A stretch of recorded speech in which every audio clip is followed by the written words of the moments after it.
I don't do friendly competition. You come at me, I'm coming to end your career. That's 50 Cent on The Breakfast Club back in 2019. In the history of hip-hop beef, no single person has ever maintained this many feuds for this long. His feuds never end. For 50 Cent, beef is part of the business. Some of these grudges go way deeper than music. These are the top 5 rappers 50 Cent hates the most. Let's begin with number 5. Number 5 is Jadakiss. This beef sets the blueprint for how 50 turns competitive rap into personal warfare that spans decades.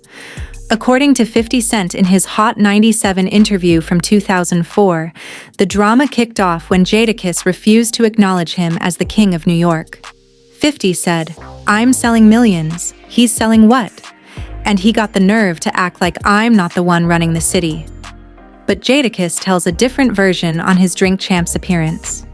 He claims 50 was disrespectful first, questioning his skills and calling him washed up on multiple tracks. The real trigger was 50's verse on Piggy Bank in 2005. He went at Jada directly, saying Jada was scared to respond and that the LOX were living off their past. Jada clapped back with Checkmate, a track that called 50 a snitch and questioned his street credibility. The line that hurt? "Your man Yayo home? You ain't even go see him." But 50 didn't just respond on wax. He bought billboards in Times Square mocking Jadakiss's album sales.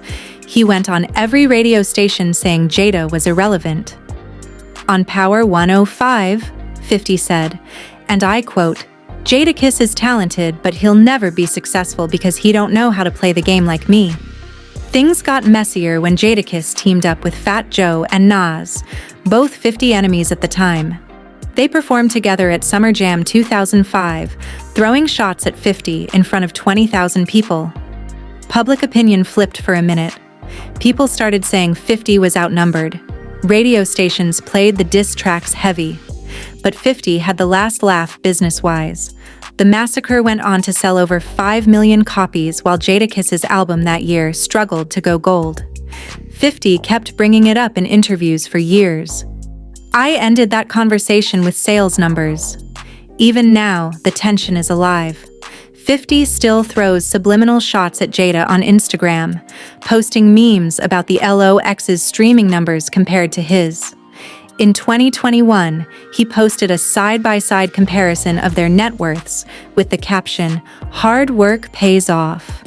A beef that started with competitive bars became a ruthless campaign to prove commercial dominance. Neither one was willing to blink first. But if Jadakiss was about New York pride, the next name hits way more personal. Let's move to number 4. Number 4 is Rick Ross. This wasn't just rap beef. This was character assassination on both sides. According to 50 Cent on Angie Martinez's show in 2009, the whole thing started when Rick Ross disrespected him on a DJ Khaled track. 50 said, "He threw shots for no reason. I wasn't even thinking about this dude." But Rick Ross tells it different. On his Breakfast Club interview, Ross claims 50 was jealous of his relationship with Diddy and how fast Ross was blowing up in the industry.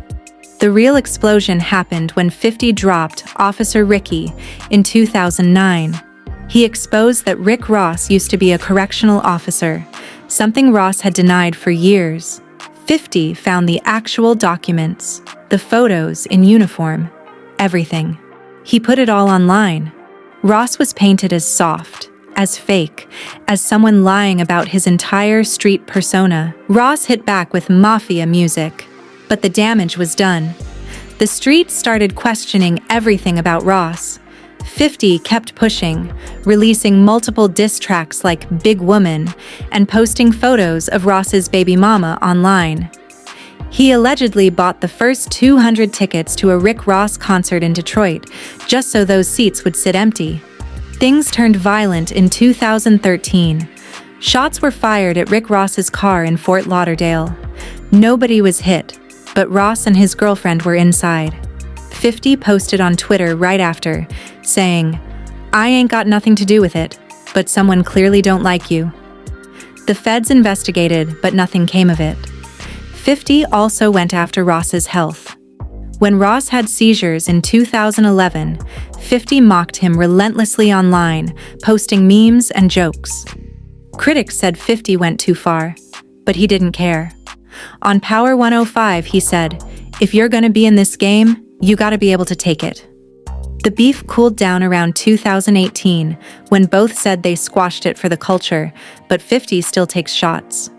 In 2022, he posted a video of Ross looking tired after a show with the caption, "Age catching up to Officer Ricky." A beef that started with competitive rap became obsessive. 50 exposed Ross's past, mocked his health, targeted his family, and never let it go. If hate had a face, it would be this feud. But if Rick Ross faced character attacks, the next rapper dealt with something worse: betrayal. Let's move to number 3. Number 3 is The Game. This one hits different because they were brothers before they were enemies. According to 50 in his MTV interview from 2005, he discovered Game, put him on, and made him a star. 50 said, "I gave him everything. I put him in G-Unit. I gave him beats. I introduced him to Dr. and this is how he repays me?" But Game tells it completely different on his Drink Champs episode. Game claims he was already buzzing in LA, and 50 was trying to control his career and take credit for his success. The split happened in 2005 after Game did an interview with Hot 97 and refused to diss Jadakiss, Nas, and Fat Joe on 50's behalf. 50 was on air at the same time on Power 105 and kicked Game out of G-Unit Live on the radio. Game and his crew went straight to the Power 105 studio. A brawl broke out. Shots were fired outside the building. One of 50's crew members got hit. Game dropped 300 bars and Runnin', a 15-minute diss track going at 50's entire life. He brought up 50's son, his mother's death, everything. 50 responded with, "Not rich, still lying," calling Game a fake gangster who needed 50 to be relevant. But here's where 50's strategy kicked in. Instead of going back and forth forever, he just cut Game off from the industry. He called every radio station program director. Game's singles stopped getting played in New York. 50 teamed up with Eminem and Dr. Dre, making sure Game couldn't work with them anymore. Public perception shifted. Game was seen as ungrateful. Game kept releasing diss tracks for years. 120 bars, Body Bags, Uncle Otis. But 50 barely responded. He moved on to bigger things while Game kept talking about him. On The Breakfast Club in 2016, 50 said, "Game built his whole career off my name. He's still talking about me 10 years later." The war of petty turned personal. Game claimed 50 wasn't really shot 9 times. 50 claimed Game used his name for album sales. In 2016, Game released a diss track the same day 50's show Power premiered. 50 didn't even acknowledge it. He just posted Power's rating numbers. Even now, Game still references 50 in interviews. 50 doesn't respond anymore. He won by indifference. A beef that started with loyalty became a masterclass in how to destroy someone by simply moving on and being more successful. But if Game faced abandonment, the next rapper on this list got completely erased from hip-hop. Let's move to number 2. Number 2 is Ja Rule. This is the most legendary beef in 50 Cent's career. This is where he proved he could end someone. According to 50 on Power 105 in 2003, the beef started back in 1999 when Ja Rule allegedly saw 50 with someone who robbed Ja for his chain. 50 claims he had nothing to do with it, but Ja tried to confront him anyway. But Ja Rule's version on his Breakfast Club interview from 2018 is different. Ja says 50 was jealous because Murder Inc. was dominating radio and 50 couldn't get a deal. The real explosion was 50's Wanksta in 2002.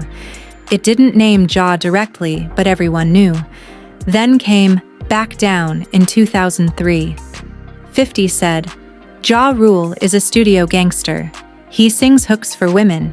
He ain't really from the streets." The disrespect was blatant. Ja hit back with loose change, going after 50, Eminem, and Dr. Dre. He called 50 a snitch and questioned his shooting story. But the problem was 50 had Eminem and Dre backing him. Ja was fighting alone because Murder Inc. was under federal investigation for money laundering. 50 kept releasing track after track. Hail Mary, life's on the line, Ja Rule ain't tough. He flooded the market. Radio started pulling Ja's music. The tone shifted from competitive to obsessive. 50 wasn't just battling. He was on a mission to destroy Ja's career completely. Then 50 made a power move. He bought the first few rows at Ja Rule concerts just so they'd sit empty. He posted receipts online showing declining ticket sales for Ja's tours. He went on BET and said, "Ja Rule is finished. I killed his career." The worst part? Public opinion turned against Ja. People started calling him soft. His album sales dropped. Murder Inc. collapsed under legal pressure. By 2005, Ja Rule couldn't get radio play. His label deal ended. 50's Curtis album sold over 12 million copies worldwide, while Ja faded into obscurity. Even now, 50 mocks Ja Rule constantly on Instagram. When Ja did the Fire Festival, 50 posted memes for weeks. When Ja tried to start Icon, a tech company, 50 clowned him. He never lets it go. Ja tried to revive the beef in 2018, challenging 50 to a versus battle. 50 declined, saying, "I don't fight with people beneath me." The ultimate disrespect. A beef that started with an alleged chain robbery became the blueprint for how to systematically destroy a rapper's career, reputation, and legacy. 50 didn't just win. He erased Ja Rule from hip-hop history. But if Ja Rule got destroyed in the music industry, the next name on this list proves 50's beef goes beyond rap. Let's move to number 1. Number 1 is Floyd Mayweather. This isn't even a rapper, but the hatred here is deeper than anything else on this list. According to 50 on The Breakfast Club in 2014, Floyd and him were best friends for years. They were inseparable, traveling together, partying together, making money together. But on Floyd's ESPN interview, he claims 50 was jealous of his success and tried to ride his fame. The split happened around 2012. Nobody knows the exact reason publicly, but both started taking shots. 50 posted on Instagram that Floyd was illiterate, challenging him to read one page of a Harry Potter book on camera for charity. Floyd posted a check for $100 million with the caption, "They don't love you like I love me." 50 didn't stop. He called Floyd a woman beater repeatedly, referencing Floyd's domestic violence arrests. He posted court documents online. He went on radio shows saying Floyd surrounded himself with yes men and couldn't read contracts. On Hot 97, 50 said, "The man makes $300 million a fight and can't read at a third-grade level." Floyd responded by posting photos with stacks of cash, his cars, his houses. He went on Drink Champs and said, 50 Cent is broke. He filed for bankruptcy. I'm still making hundreds of millions. The beef got more personal when 50 started going after Floyd's family.